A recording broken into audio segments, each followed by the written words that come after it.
Здравейте, добре дошли в geraka.com. Днес ще ви представим поредният артикул на немският производител Blanco, в случая кухненски смесител от серията Жил. В случая вариантът е с бяло покритие на основата, тъй като този модел съществува в различни цветове, както и в нормален иноксов вариант.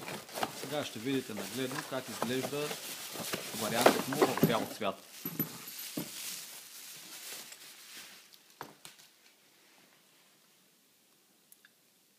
Повечето подобни смесители са с силгранитно покритие, което е матирано като повърхност, но този модел е с гланцово покритие.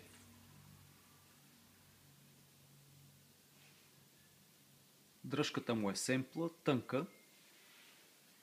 Чучурът е доста висок, както и дълъг, за да може да бъде достатъчно функционален и да влиза навътре в коритото. Ето тук един примерен вариант. Ако е монтиран умивалника, влиза доста в центъра и водата се оттича директно в сифона.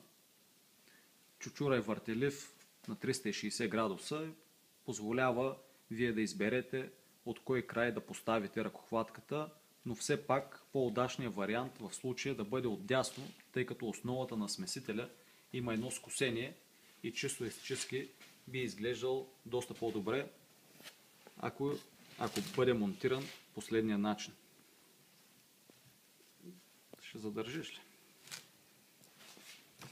Ето така. Тъй като ето това скосение би трябвало да бъде напред.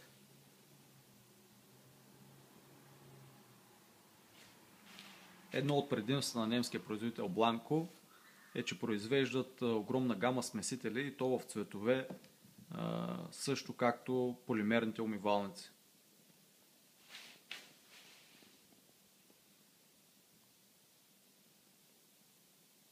Довиждане до следващия път и заповядайте отново в geraka.com.